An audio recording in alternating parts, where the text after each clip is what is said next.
Asa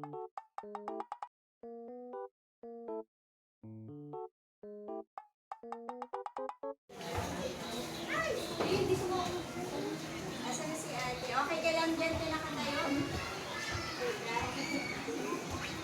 Ayan, good morning po sa ating lahat. Walang kain, walang almusal. Binaya sa teacher. Good morning po. Good morning, ma'am. Mga mami, pasensya na po. Malakas ang boses ko. Tama? Naririnig po ba lahat? Yes po. Hindi po ibig sabihin na malakas ang boses ko ay mataray o masungit po ako, ha? So, alam ng mga parent ko na yan dati. So, kung malakas po ang boses ko, ganun din po sa pagtutulog. Yan, yung iba po naririnig po talaga sa labas yung pagtuturo ko. Tama ba, ate? Yes, Grabe yung mabot. yan. So, sino po pwede mag-lead sa atin ng prayer? Sino po pwede?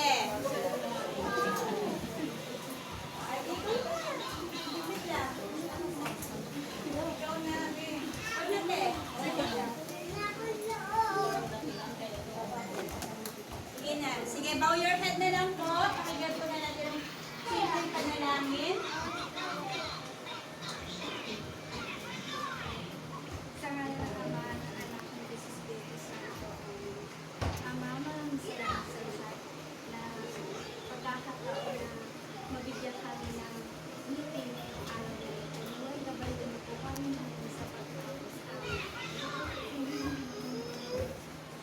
Alright, isang magandang umaga po muli sa ating lahat. Alright. So, yung iba po ba magkakakilala na?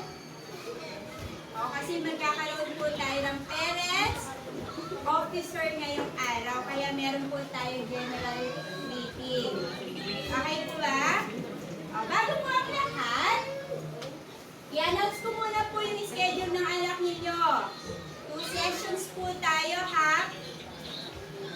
Okay po. Ang boys po sa 9 hanggang 11 a.m. Boys.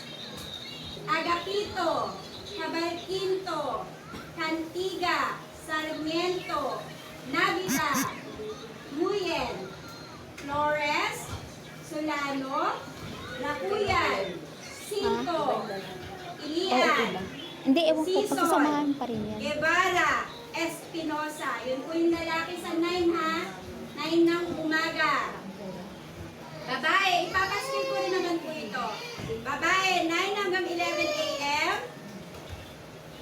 Arizala, Buray, Briosos, Campecio, De Los Angeles, Dugueño, Emano, Lanas, Rian, Magistrado, Manginsay, Montido, 9 Villamor, 9 to 11, Rio, sige, Talavera, Riza, Marido, Villar, Villas. Ay, panghapon. Okay. Magreklamo tayo. Sa second session po natin, 11:30 hanggang 2 o'clock. 11:30, bakit po 11:30? May cleaners. Kasi matagal po pumasok yung mga panghapon. Base time po nila yung 30 minutes. Log po ang start namin sa klase. Pero 11:30 po ang full time. Okay po. Boys, Bang-As, Bailon, Cervantes, Makasindil, Madrid, Pascua, Palaran, Tambola, pinagsama Torion, yung Quezon, 3 years old. Villanueva, Bintuan, Kasi pinasok pa daw sa 3 years old De Los Santos, yung anak ko, Pilena. si Kiteo. Sabi ni Lahat po teacher. ba nasabi na banggit ko? Sabihin niyo po kung hindi nababanggit ang pangalan, ha? Babae, panghapon. Abaw, Ariel, Baisa, Iskante, Bundok, Labo, Cortia, Labor, Lafrandado, Maloloyon, Meneses, Nakit, Orbita, Palaran, Parse, Pascua, Salazar, Salibot, Tiro, or Sabia, Salcedo. Meron po ba akong hindi nabanggit? Wala po? Nabanggit ko po lahat sila dito? Powerful naman po yung boses ko. Sobra po. Okay. Dahil dyan, agenda na po tayo. 9 a.m. Okay. Agenda. Yan. So, September.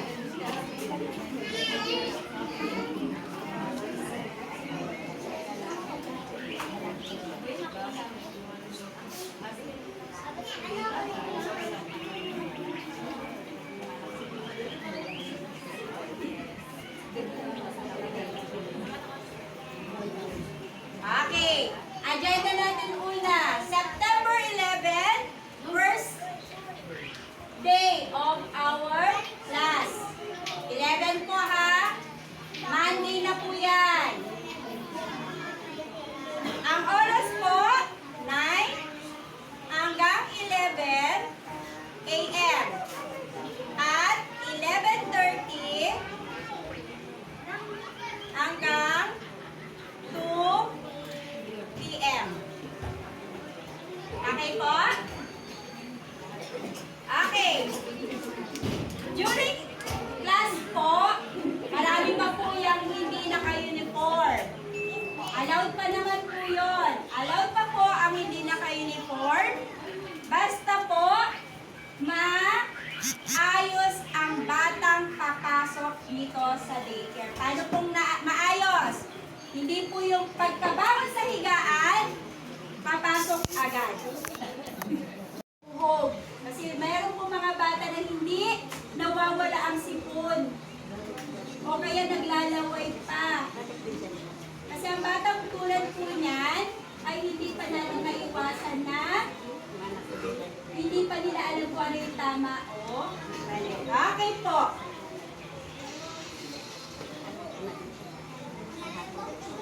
Water po, tubig. Ano po ang dapat nating lagyan ng tubig? Mag-aano po ako, mag-iikit po ako ngayon sa lagayan ng tubig. Ang kailangan ko pong lagayan ng tubig ngayon ay bote na may straw. Bakit po? Nauubos po ang oras ko sa pagbubukas ng kanilang baunan ng tubig kapag yung iniikot-ikot pa, bubuksan ko pa, lalo na pag may fit pa yung ano ng nanay. Kaya kailangan po yung may strong body na po para agad nila mainom. Kaya na nilang buksan. At hindi rin agad natatapon.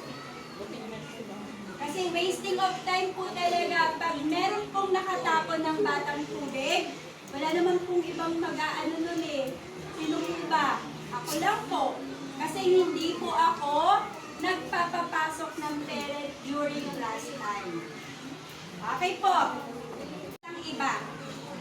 Okay po. Next po. Ano naman pa ng bag? Pencil. Color. Eraser. Sharpener. At glue. Wag po paste ha. Glue.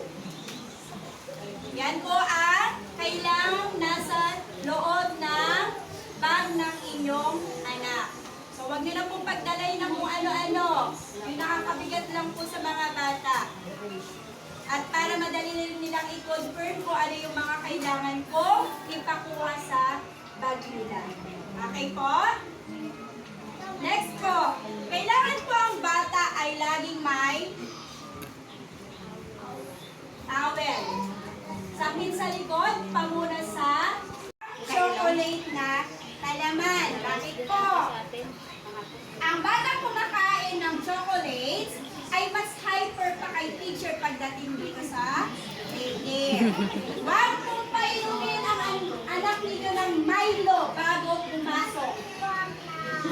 Kasi talaga naman, hyper kung sa hyper po. Pag-uwi na lang po ninyo pakainin ko anong gusto nila. Ha? Plain biscuit, tinapay na may palaman, fudgy bar na pandan, or ano lang po, facts lang po. Ang pandan po ay nakakatulong sa pagpapawala ng hyper ng isang bata. Pandan po kung gumagamit po kayo ng pandan sa kanin, better po yun para sa inyong mga anak na hyper. Nakaka-lesser po siya. Kaya pala yan. Pwede pala yan sa mga anak ko. Next! Walang chocolate sa baon sa lahat ng gamit ng bata. Okay na po yan? Okay. Kailangan ko rin po ng Yun yung kuya ko nasa labas. Sige. child's kit na may iwan dito sa daycare. Anong laman po ng child's kit?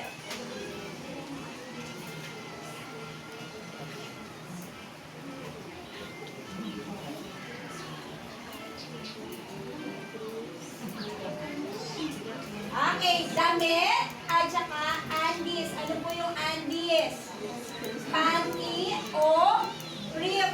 Kasi meron pong pagkakataon ang bata ay naihina o nataina sa short or panty. Kaya kailangan po, meron silang maiiwan para halimbawa nangyari po yun, meron po akong mahuhugot na gamit nila.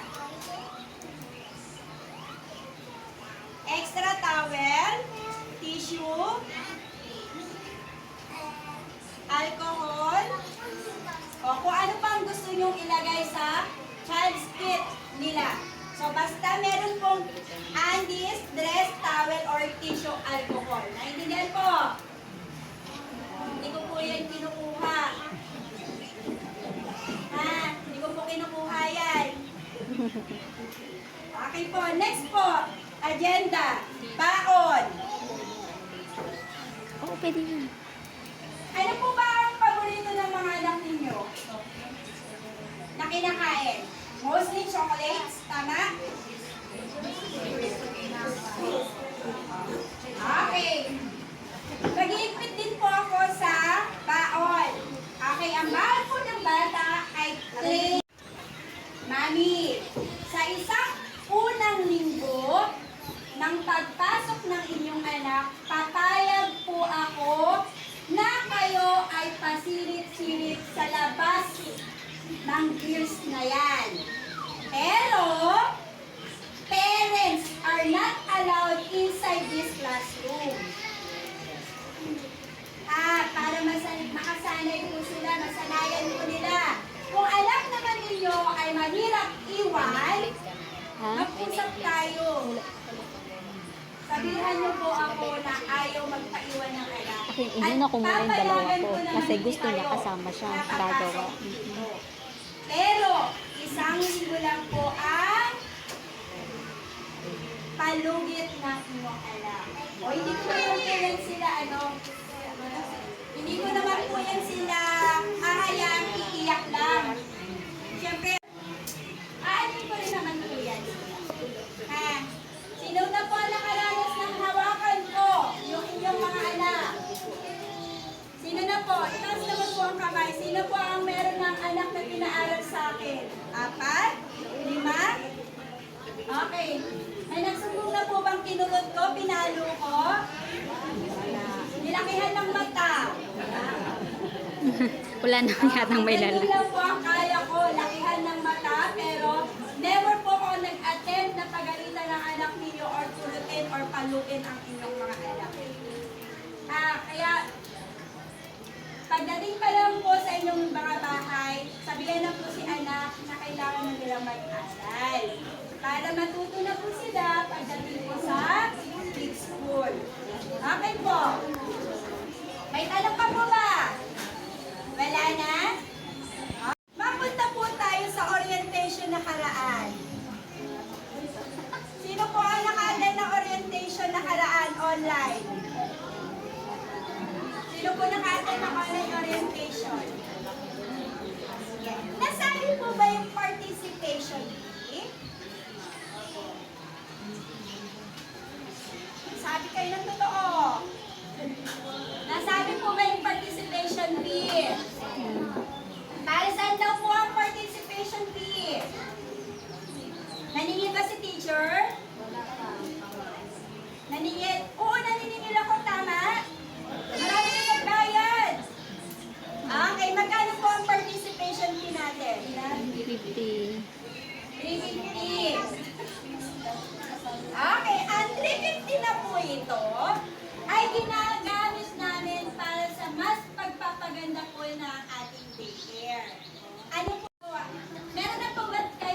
nakaraan? Nakita niyo po ba ito? Oh, ito ang unang pera. Ito ang unang perang pinaglagyan ko sa mga nagbayad. Binunsa ko ba? Ito po yun. Yung flashcard, mga yan, yung mga nakadikit, yan, nakalaminated po yan. Galing din po yan sa participation fee. Tapos, nandyan na po yung mag-murals. Meron na po ako nakausap na mag-murals. Ano po mag-murals? Yung mag-drawing po sa ating mga pader para mas nakakainganyo sa inyong mga anak. Kasi po, dati po naka-murals ang daycare. Dahil bagong pintura, hindi ko na po kayo hiningaan ng pintura, hindi magpapamurals na lang po tayo. Yun po, yung mga nagbigay ng mga nakaraan na bayad, doon ko naman po ilalagay yung mga binayad nyo. So, wala po mga nagbigay ng 350. Kasi naman po, nakikita rin naman po yung pinagkaiba at pinaglagyan ng pera ninyo. Intindihan po? Lahat po ng sinisingil, lahat po ng ibinababang bayad ninyo sa akin, Parang buo na ata yung ibigay ko. nilalagay Parang ko buo din na po yata sa yun. tama. Nakalimutan. So, hindi po ako Iniisip ko kasi sa bahay hindi po ako kanina pa sinilihan kasi po. anong oras mo. Ah. Mag-alas 2. Okay po. Magkano po ang monthly? Magkano po ang monthly natin?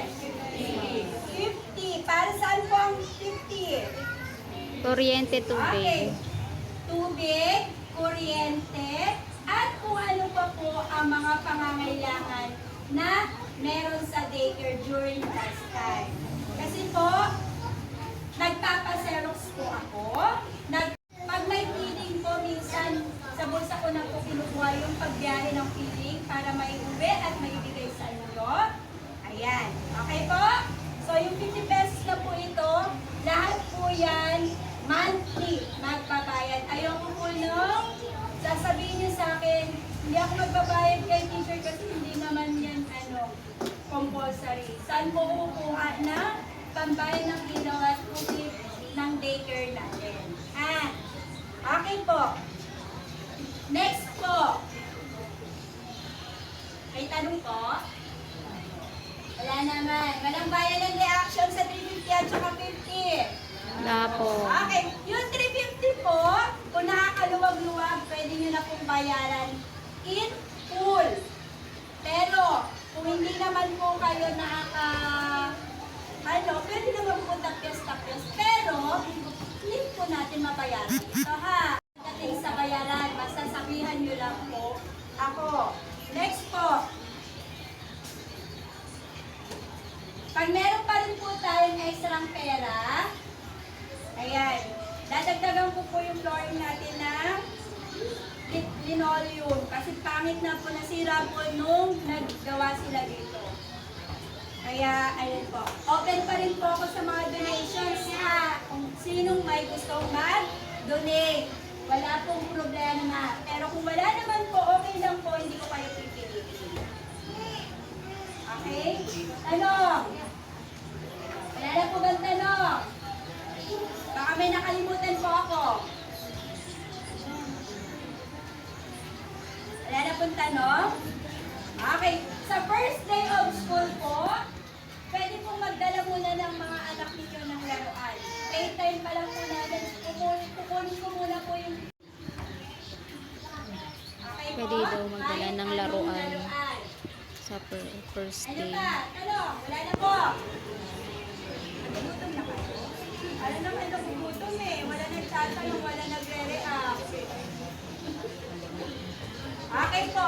Yung mga dadalhin pala ng mga anak nyo dito sa loob ng room, yung bond paper, short and long, colored paper, pandikit, gunting, ano pa ba yun?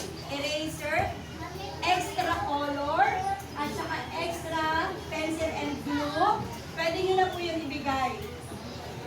Pwede nyo na pong iwan dyan. Lahat po ng gamit ng inyong mga anak, lagyan ng pangalan. Lagyan po ng pangalan para halimbawa wala silang wala silang po. May katanungan ba na? Naguluhan? Hindi. Hindi po. Okay. Huwag po kayo mag-iisip na ako ay laging galit dahil sa boses ko po malakas, ha? Ganito po talaga yung boses ko, ewan ko na lang. Wala na po bang tanong? Sigurado. Wala po magpipigil sa akin mamaya. Ngayon, oo. Mamaya, teacher, ano nga ba ulit yung ano? Okay na po? Yan. So, ngayon po, magkakaroon tayo ng class officer. Botohan po tayo, ha? Bawal po ng turo-turo. Pagdating ng panahon, tinuro lang naman ako.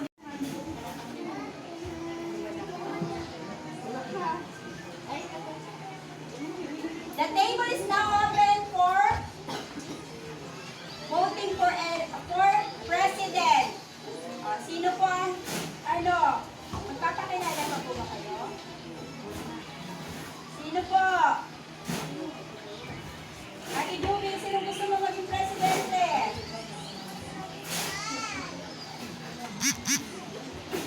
Nakakatakot. Parang nagre-reset. Nagre-reset.